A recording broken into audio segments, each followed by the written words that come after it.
Assalamu alaikum dear students. Today I'm uploading a video on second year syllabus, and what we are doing is the reading comprehension questions on the first lesson, Sirat Tayyaba. You have read the lesson and you see that there are a few topics, there are a few specifically, because there are a few guidelines that are given on Sirat Tayyaba in light of what Prophet did and said.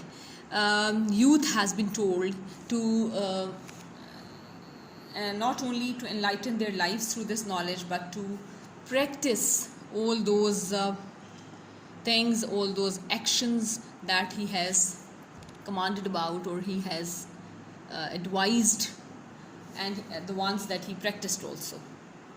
Now here, if you look at the first question, it says, how was the youth given a great esteem by the beloved Rasul in the Battle of Uhud? Now on the very first page of the lesson, you see that here in the second paragraph, third paragraph, they have talked about this fact that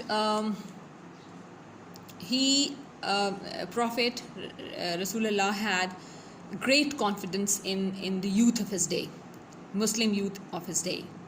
And what did he do in preparation for the Battle of Uhud? For instance, the Rasul, in reverence to the passions and emotions of the youth, he went even against his own opinion and decided to face the enemy outside the city in an open field. So the Muslim youth at that time wanted to face enemy outside the city in an open field. And this proposal was accepted by Rasulullah, though it was against his own opinion, and he preferred the opinion of Osama bin Zaid, who was a teenager at that time, over the elders, respected elders like Abu Bakr and Umar ibn al-Khattab. So this shows, and these are two incidents that they have given. One incident is that in Battle of Uhud, because this is what you are concerned about. The one about Battle of Muta in Syria, this you will not discuss in the answer to this question. In the answer to this question, you will say that in the Battle of Uhud, Rasulullah regarded the passion of youth, and he took their opinion to face the enemy outside the city in an open field, which was against his own proposal. So he, in reverence to the passion and emotion that the youth had, he made this decision. The next question is, narrate the hadith in which the beloved Rasul resembles himself with the last brick of the otherwise complete house of prophethood. Here, almost in the beginning of the lesson, this has been told that there is a hadith in Sahih al-Bukhari, and they have given the whole reference of the chapter and hadith number, that was Rasulullah,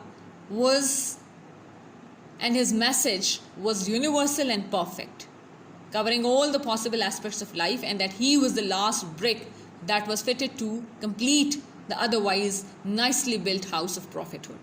So please try, I am telling you where the answers are in the book, in the lesson, so that you have a first-hand knowledge of what words have been used that will answer this question.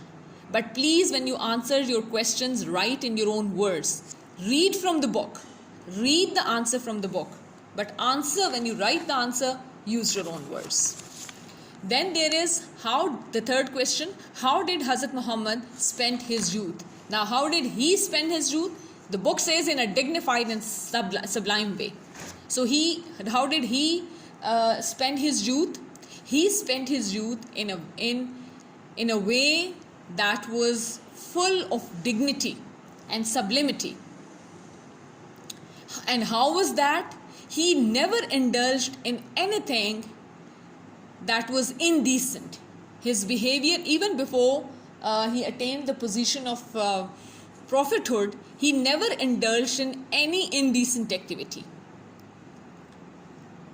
And because of during his youth, just because of the nobility of his soul and purity of his heart, his strict adherence to truth and honesty, and his stern sense of duty, people around him, of the community, called him the trustworthy and the true. So this is how the lesson describes the way Rasulullah spent his youth. That even before attaining prophethood, his behavior was never indecent. He spent his youth in a very dignified way, and it was because of the nobility of his soul and his heart's purity and the way he always stuck to honesty and truth, and he had this strong sense of duty, that he was called Al-Amin, the trustworthy, and Al-Sadiq, the true. Question number 4 is, evaluate in brief the character of present day youth in the light of teachings of the beloved Rasul. Now this is a question that is put to you. There will be individual personal answers to this question. You have a pattern of Rasulullah's youth or his teachings to Muslim youth, the way he wants them to spend their youth, and then that is keeping in mind that message. You have to look at the character of today's youth and compare and contrast it, evaluate it, and see, does it fulfill the criterion, or where is it that you find fault with it? So this will be a personal answer. Question number 5, what social activities did Hazrat Muhammad participate in his youth?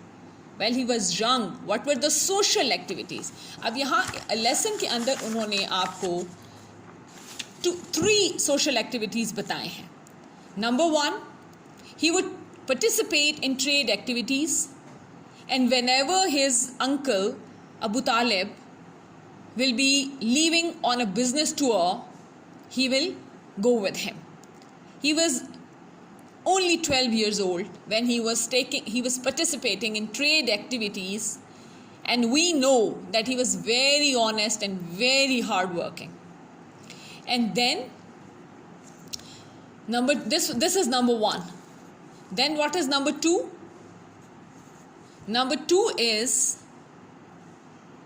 that he participated in the process, or he was an active member of the committee of a peace committee that was formed among Arab tribes. There were some Arab tribes.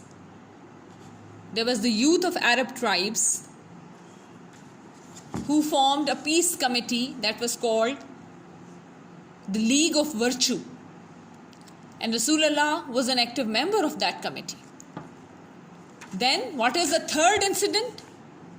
The third incident is that when the Arab clans clashed over the setting of the black stone, Hajar al-Aswad, in its place, Rasulullah was 35 years old, and he gave a solution. He solved the problem in a way that avoided the clash, and very intelligently, in a very sagacious manner, in a very discerning manner, with his sagacity and discernment, he avoided that clash. So you will, in answer to this question, you will quote all these 3 incidents. Question number 6 says, what did the Holy Rasul say about modesty, haya? And the second part of this question is, what is the importance of modesty in the life of youth?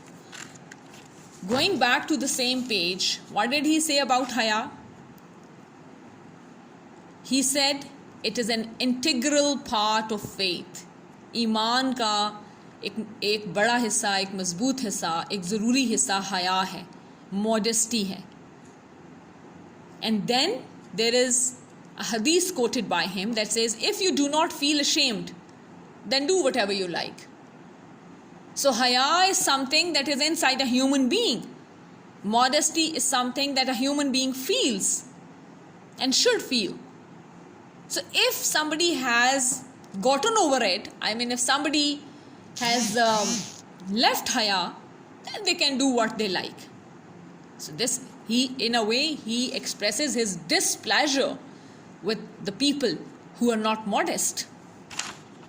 And then they ask you, what is the importance of modesty in the life of youth? So what is the importance of modesty?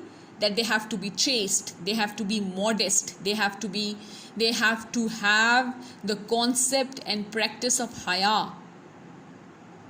Then their lives will be pure, they will be chastised, and they will lead a life that will give them purity of heart and soul.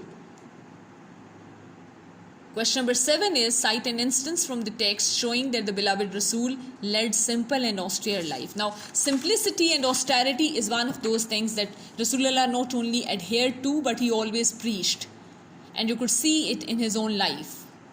So they have, on the same page, they have narrated an incident that so many times, often, for months, Rasulullah would not have anything to light a fire in his house. Chula nahi jalta tha because of lack of resources.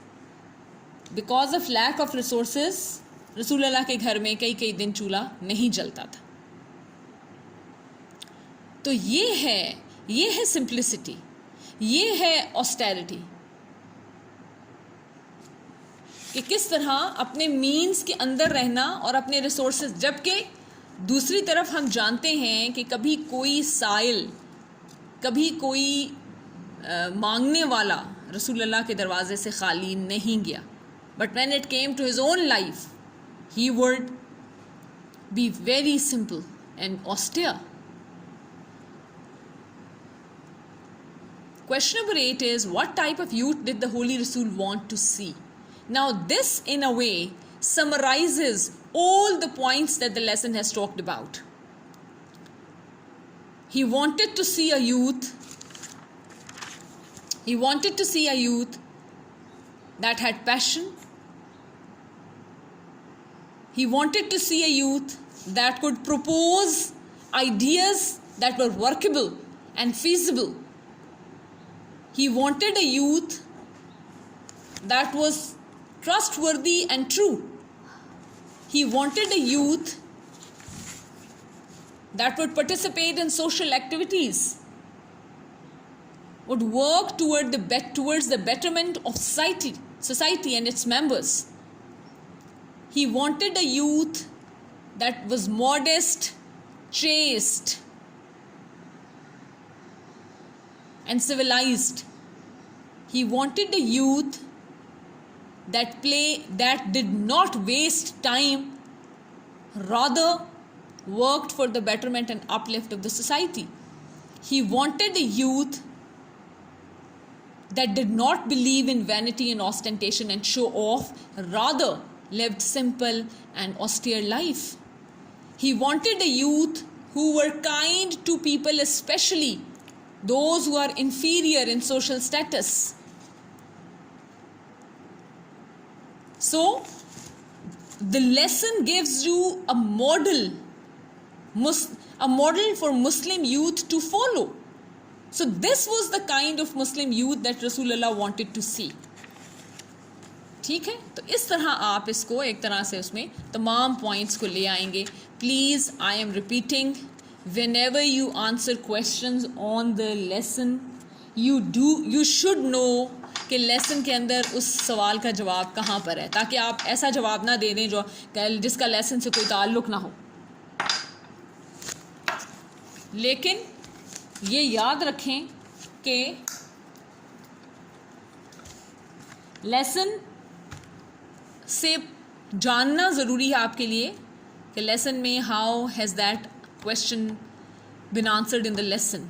But when you write the answer, you have to reproduce it in your own words. I stress this part, in your own words, not in the words of the text. please. Okay, I will see you again in some other video. Thank you very much.